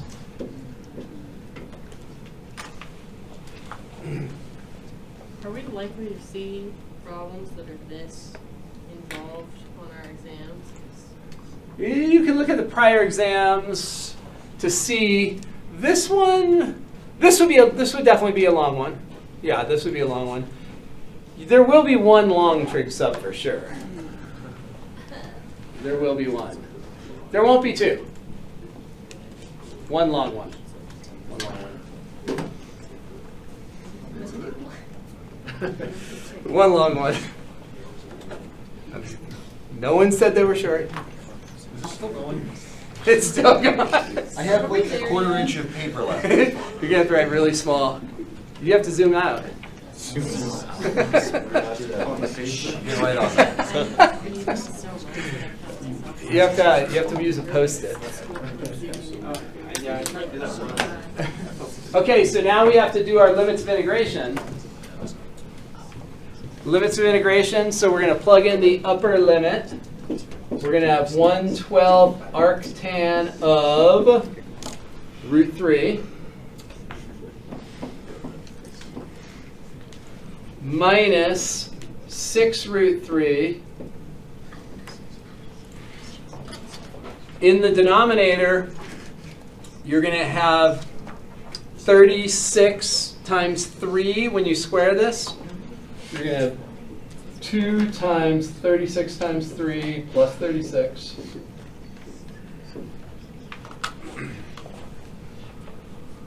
And then we have to subtract off antiderivative at 6. So we're going to subtract off antiderivative at 6. So that's going to be minus 1/12 inverse tangent of 1 plus, plugging in the 6, you're going to have 6 divided by 2 times, plugging in 6, 6 squared is 36, 6 squared is 36, and 36 plus 36 is 72.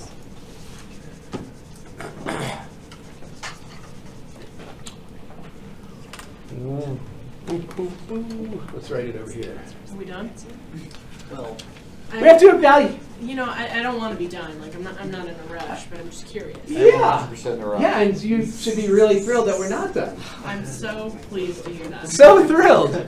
I'm out of space. So what is inverse tangent of root 3?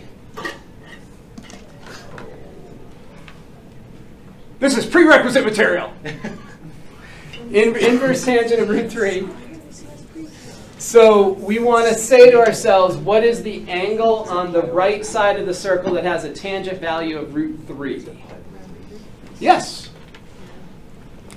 So when you're looking at your 12-sector circle, it becomes super helpful to know that on the 12-sector circle, this slope is root 3 over 3, and this slope is root 3. How do we get those?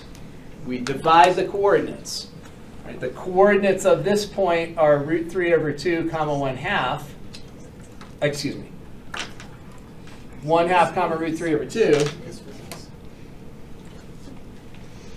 And if you do y over x, you get root 3. Tangent and slope are the same on the unit circle. Tangent is y over x. That's slope. On the unit circle, terminal rays. So that one is pi over 3. So that's going to be pi divided by 36 minus, in here, we have some cancellation. Let's see, minus the 2 goes into there 3 times. So we're going to have 3 root 3 in the numerator. And in the denominator, that's going to be 36 times 4, which is 144. And then minus 1/12. What's arctangent of 1? Angle on the right with the tangent of 1? Oh, Pi over 4. So that's going to be pi over 48.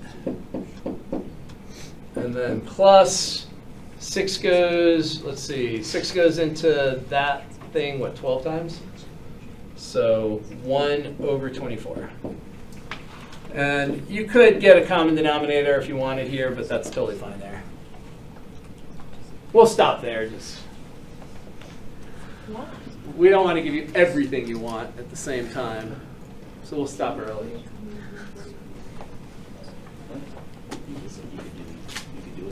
You could get a common denominator if you wanted.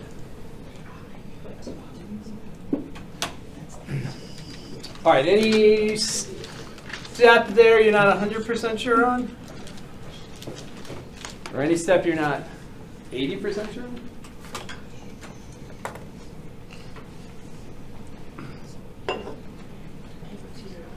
The pi over 48. Pi over 48, so that's coming from right here. Yeah. So arctangent of 1 is the angle on the right side of the circle with a tangent value of 1. That's pi over 4. So pi over 4 times 1 over 12 is pi over 48. When you have that on that row that you just added to, Yep. is that supposed to be next to the row above it? Yes, that's up here. Okay. Yes, yes. Oh wait, that's That's all attached, right? Oh. This is this whole thing. okay. So I was gonna say I don't see how there's 2 there and then there's Yeah, there's 4 Okay, there. I see, I see, Yeah, I see. yeah. There wasn't enough space. Right, Logan? Definitely not enough space. Okay, let's go to one where there is enough space. Hopefully this one will have enough space.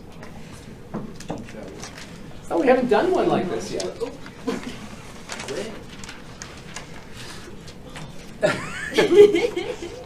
We haven't done one like this. So this one, it already has a 1. So I'm looking out for you. Already has a 1. And in the square root, we want it to be either a sum or difference of squares. Okay, definitely a difference. But it's not written as a difference of squares yet. That's a 4x it's 4x squared. It doesn't have a quantity squared. So how can we rewrite that as a square? 2x. Quantity squared minus 1. That's all set for trig sub now. We're going to appreciate the ones that are shorter now. It's going to be like, wow. All right, sine, secant, or tangent? secant. Secant. Because secant squared minus 1 is an identity. Secant squared minus 1 is an identity. So we're going to let 2x be secant of theta. Or if you want to use a different Greek letter, you can. So then we're going to have derivatives. So we're going to have 2dx is equal to secant theta tangent theta d theta.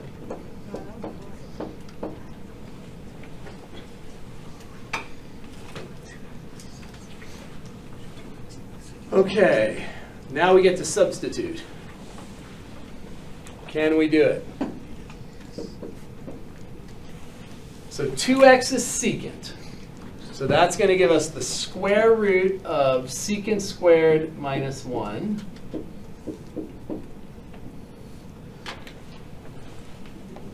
Let's look in the denominator, x squared. X is going to be secant over 2. So that's going to be secant squared over 4. Now we're going to do the dx. Dx is secant theta tangent theta divided by 2 times d theta. So that is our substitution.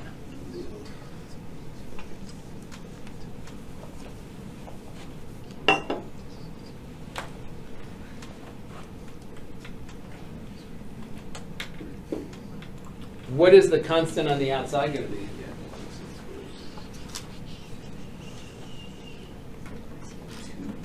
Two. Yeah. 2. Because this 4 is in the denominator of the denominator, so when we flip it, that 4 comes into the top. That 2 is in the denominator, so it's going to give us a 2. What is secant squared minus 1 in this square root? Tan squared. Secant squared minus 1 is tan squared. Square root of tan squared is tangent. So we're going to have tangent of theta. Wait, can you say that again? Yes. So secant squared minus 1 is tangent squared. The part after. And then the square root of tangent squared is tangent. Oh, yeah. Right? Square root of tangent squared is tangent. And then one of the secants is going to cancel and give us just one secant in the denominator. One of these is going to cancel with that exponent.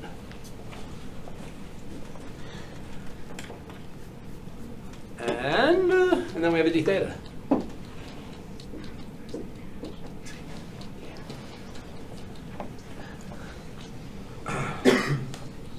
All right, so let's keep going this direction. So we're going to have tan squared.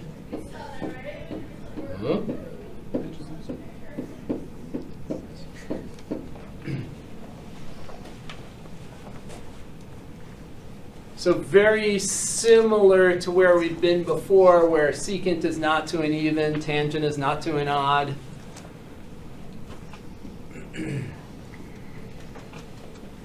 So if tangent is not to an odd or secant not to an even, we just use Pythagorean identity or convert to sines and cosines.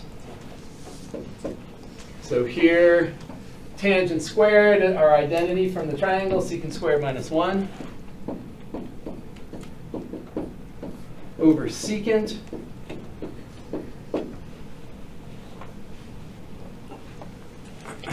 And then what are we going to do? Split the fraction. Split them.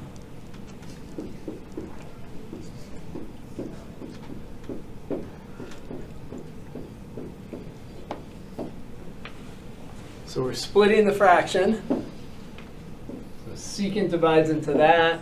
Secant divides into that. Secant squared over secant is just secant. 1 over secant is cosine. Reciprocals. What are your little highlights name there? This. Thank you. You're welcome. My highlights. The secant in the denominator is going to split. It's going to divide into each term in the numerator. Right. So it's going to split into the left side of the numerator and split into the right side.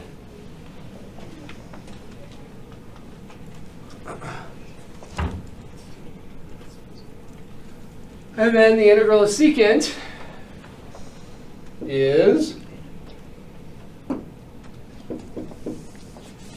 integral of secant,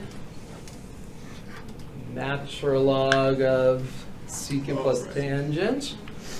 Back to the beginning of class. Feels like it was just a minute ago. And what is the integral of cosine? Sine plus c.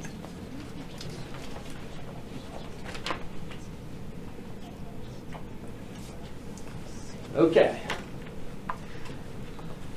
So we've now gone all the way back to theta, or we've finished with theta. Now we have to go all the way back to x. Whatever the original letter was, which was x. So now we draw our triangle. Our triangle is what's going to take us back and forth. So secant of theta is 2x. Secant of theta is 2x. Secant is hypotenuse over adjacent. Hypotenuse over adjacent is secant. This tells us that the missing side of the triangle is the square root of... How many squared is that? What? 4x squared. 4x squared minus 1. Hypotenuse squared minus the other leg squared. Oh, we are so close.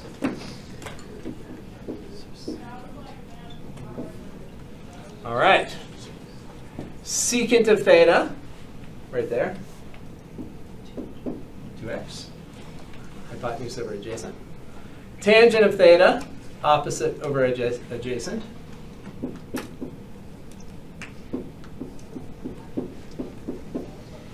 It's a -1. And then -2 times sine of theta. Sine of theta is opposite over hypotenuse, so 2 times square root divided by 2x plus c. Then we just have a little cancellation right there. Those 2's will cancel.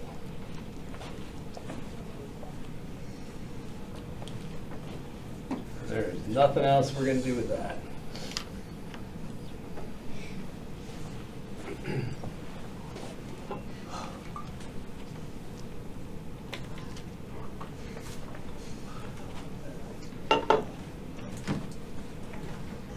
Yeah. When placing your 2x and your 1 and your square root of 4x, yeah, that one. How did you know where to place what, where and where? From this. Okay. So secant of theta is 2x. Oh, I see what you mean. So the theta is always here, and we know that secant is is hypotenuse over adjacent. That makes sense. So hypotenuse over adjacent has to be 2x. So we'll just make it 2x over 1. 2x divided by 1 is 2x.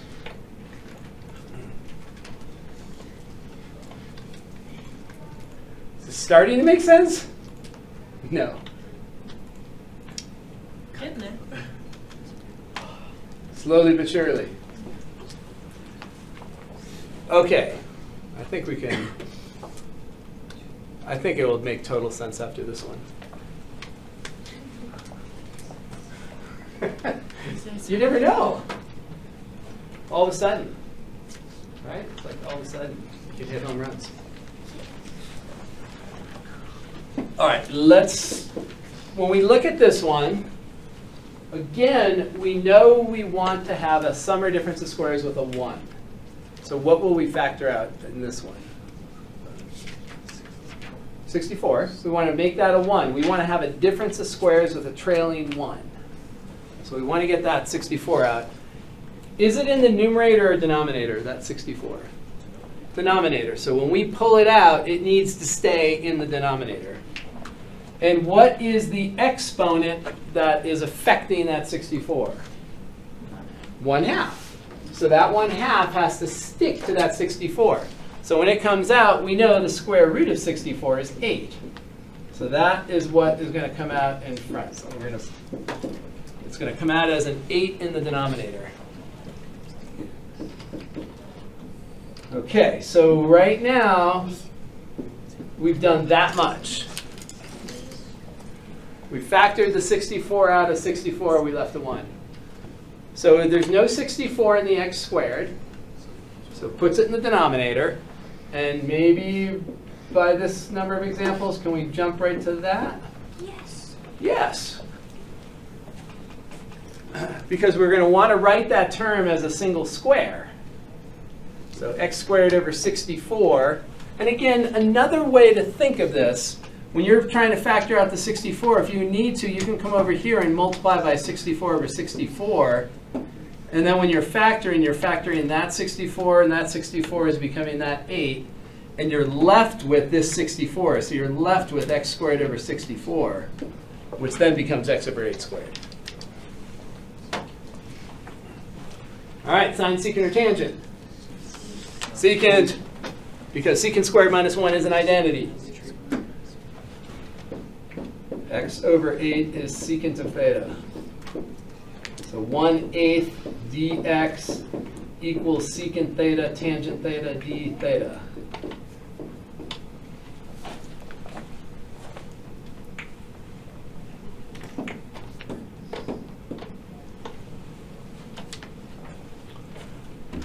All right, here we go. Substitution. So the limits are changing, so we're just gonna put little placeholders. We're just saying we're coming back later. What is dx, the numerator?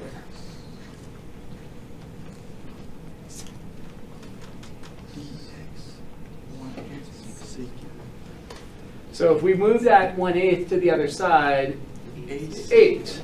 Perfect. Good. So that'll be 8 secant theta tangent theta d theta.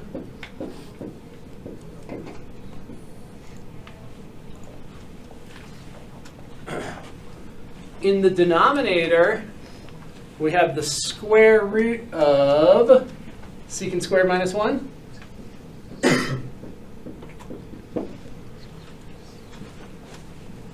And what is the square root of, or what is secant squared minus 1? Tangent squared. And what is the square root of tangent squared? Tangent. So lo and behold, this tangent in the numerator is going to cancel with this whole thing in the denominator. The secant squared minus 1 is tangent squared. Square root of tangent squared is tangent. So we have a tangent and a tangent. And this 8 is going to cancel with that 8. Oh, this looks like a great one for the test, huh? Yeah. It actually simplifies so quickly. Can you keep it on the test? Right? Feels like it. Exact numbers. The exact numbers, everything the same.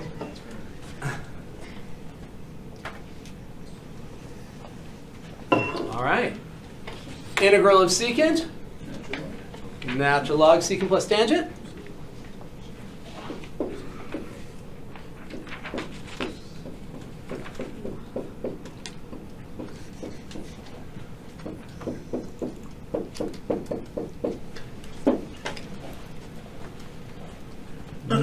Now we need our triangle. So triangle says secant of theta is x divided by 8. Secant is hypotenuse over adjacent. That has to be an x and an 8. What is the missing side? X squared minus 64. 64, yeah, good.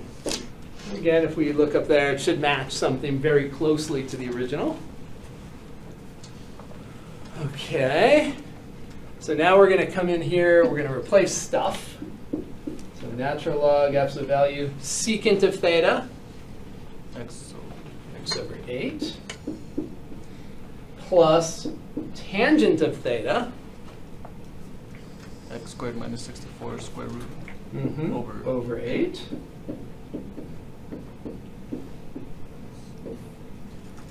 And then back to our original limits of integration, which were 8 root 2 and 16. All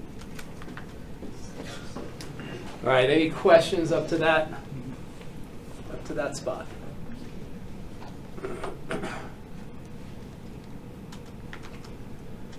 Now we just have to plug in our limits and call it a day. Okay, plugging in 16. 16 divided by 8 is 2, plus, let's see, 64, 256 minus 64. 196. 196. 92. 192, and the square root of that is it a perfect square? No. It's not. All right. So, you said this is 192? Yep.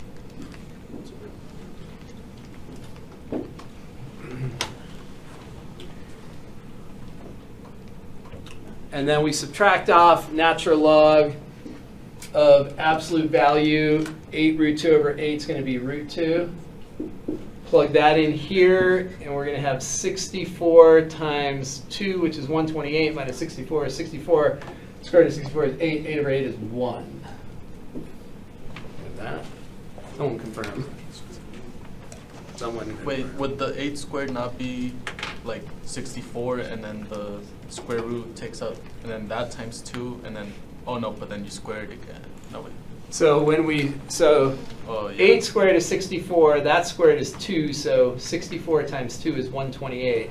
128 minus 64 is back to 64. Square root of 64 is 8, so 8 over 8. And we can do a log property here. This is log of 2 plus, let's get a common denominator here. We're going to write that as 16 over 8. So 16 plus square root of 192. All that's divided by 8. And then we divide by that, right? Absolute value. And that just pushes the 8 into the denominator. So natural log 16 plus square root of 192 over 8 multiplied by square root of 2 plus 1. There is our final answer. That's so intriguing.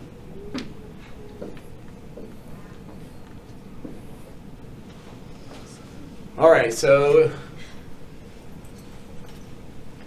questions? Why do these take so long? We're slow. Dan? Did the restriction where x is greater than a half matter at all? In So that restriction, oh, that was on a different one, wasn't it? Oh, okay. So no, it didn't matter. So this x greater than a half up here prevents us from having a negative in the square root, Okay, I see. right? Because if we plug in something less than 1/2, this will end up being negative, and we can't take the square root of the negative. Yeah. Now it's funny here though that they don't make that greater than or equal to 1/2, because if you plug in 1/2, you'll get 0, and 0 is okay. I'm not sure if there might be a reason, there might be a 0 in the denominator somewhere that they didn't include the 1/2. I'd have to look more carefully. But yeah, that half definitely doesn't matter in this one. Yeah. Yeah, absolutely. Are we ready for snow? Always. I know! Are you going Friday? Probably not. Maybe Saturday though. I'm going to try to go Friday. I'm going to try.